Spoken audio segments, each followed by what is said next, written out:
आज मैं पहली बार आप सबों के समक्ष अपनी बात वीडियो में कह रहा हूँ।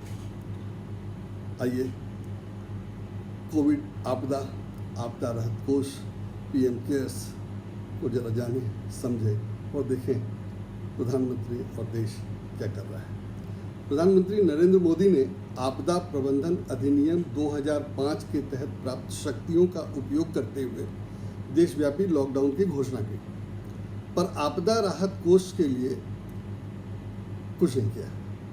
असल में जब देश में आपदा है, आने वाली है, पता है, तो व्यवस्था है कि उसके लिए पैसों की व्यवस्था की जाए।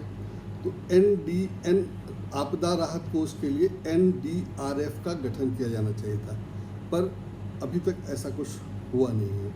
उल्टे 28 मार्च को 21 मार्च को लॉकडाउन हुआ था, 28 मार्च को प्रधानमंत्री ने पीएम केयर्स फंड बनाने की घोषणा की, जबकि प्रधानमंत्री के नियंत्रण में पहले से प्रधानमंत्री राहत कोष था और उसमें बाद में पता चला कि तब 3800 करोड़ रुपए भी थे।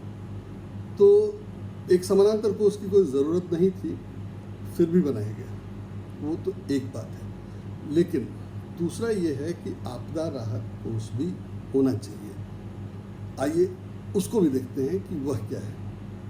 प्रधानमंत्री राहत कोष के रहते हुए पीएम केयर्स का उद्देश्य प्रधानमंत्री की तस्वीर के साथ जो विज्ञापन प्रसारित हो रहा है उसमें इस प्रकार लिखा है, कोट, कोविड-19 के खिलाफ भारत की लड़ाई को मजबूत करना है, इससे गुणवत्तापूर्ण इलाज सुनिश्चित होगा, साथ ही यह कोरोना वायरस को खत्म करने के लिए रिसर्च को बढ़ावा देगा। मैं हर क्षेत्र के लोगों से पीएम केयर्स में सहयोग करने की अपील करता हूँ। यह तो पीएम केयर्स में दान देने की बात हो गई। कायदे से प्रधानमंत्री को राष्ट्रीय आपदा कोष बनाना था, उसमें पैसे लेने थे, उसमें पैसे जुटाने थे, पर उसकी बात नहीं है। दूसरी ओर आपदा प्रबंधन अधिनियम के तहत जो कोष बनना है उसकी धारा 46 के अनुसार सरकार जो भी धन प्राप्त करेगी आपदा के नाम पर वह NDRF बन जाएगा। इस आधार पर सुप्रीम कोर्ट में एक याचिका दायर कर मांग की गई कि पीएम केयर्स में जो धन इकट्ठा है उसको NDRF में ट्रांसफर कर दिया जाए, क्योंकि कायदे से वही होना था। जवाब में सरकार की ओर से कहा गया कि दोनों अलग हैं और ऐसा नहीं है कि NDRF है या होना चाहिए इसलिए पीएम केयर्स नहीं हो सकता है।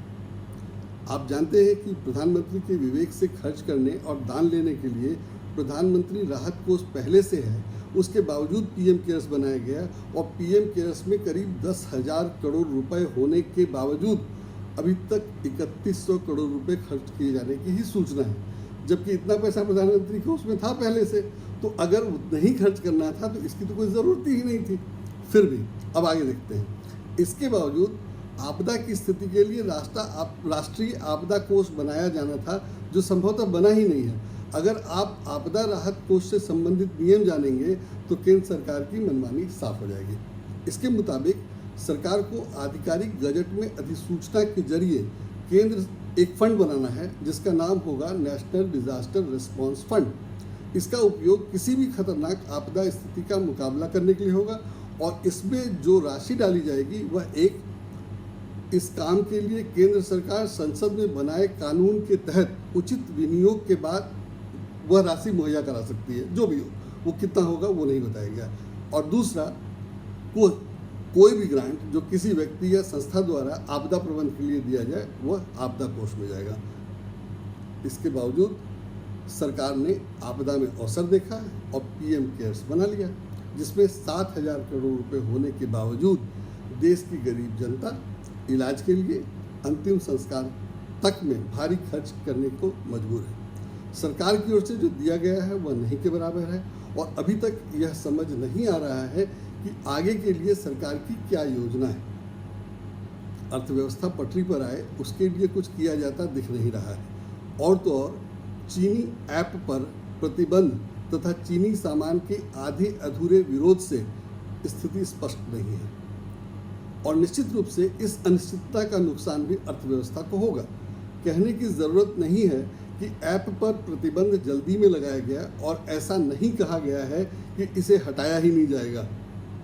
सरकार जिस तरह अचानक फैसले लेती है और फिर बदलती रही है, उसका भी नुकसान अर्थव्यवस्था को हो रहा है, क्योंकि कोई यह समझ ही नहीं पा रहा है कि यह स्थिति कब तक रहेगी या कब बदल जाएगी। कोई कितनी अवधि के लिए रोजगार व्यवसाय करे या आत्मनिर्भर हो। आप जानते हैं कि चीन से आयात उदारता से होने लगे तो आत्मनिर्भर लोग फिर बेरोजगार हो जाएंगे। ऐसे में आत्मनिर्भर होने की कोशिश करना भी खतरे से खाली नहीं है। दूसरी ओर सरकार कुछ स्पष्ट बताने की बजाय चुप रहना पसंद करती है। प्रेस कॉन्फ्रेंस होती नहीं, जो होती है वह अमूमन एक तरफा ही अचानक बंद हो जाए, ख़त्म हो जाएगी। चलो भाई उठो, ख़त्म हो गई प्रेस कॉन्फ्रेंस, कोई जवाब नहीं दिया जाएगा। ये सब पुरानी बातें हैं। ऐसी स्थिति में केंद्रीय मंत्री हमारे पीयूष गोयल का एक ट्वीट ध्यान देने लायक है। वो इस ट्वीट के जरिए खुशी जता रहे हैं कि मोदी जी के नेतृत्व में भारत ने 18 साल में पहली बार इस जून में ट्रेड सरप्लस दर्ज किया है, यानी आयात कम हुआ है, निर्यात ज़्यादा। केंद्रीय मंत्री ने इसे नरेंद्र मोदी की दूरदृष्टि आत्मनिर्भर भारत से जोड़ दिया है, जबकि दुनिया समझती है कि इस बंदी और मंदी में आत्मनिर्भर होने के लिए किसने क्या किया होगा। ऐसा नहीं है कि ट्रेड सरप्लस की यह स्थिति बहुत अच्छी है। इससे पहले जनवरी 2002 में जब यह स्थिति बनी थी तो 10 अरब डॉलर का ट्रेड सरप्लस था, और अभी यह 1 अरब डॉलर भी नहीं है। कहने की ज़रूरत नहीं है कि यह स्थिति आत्मनिर्भर होने से नहीं, निर्यात कम होने से आई है, और यह कमी 12.41% की है। घटा आयात भी है, लेकिन ट्रेड सरप्लस हो गया है, तो यह खुशी मनाने की बात नहीं है, ना ही आत्मनिर्भर होने की अपील का असर है।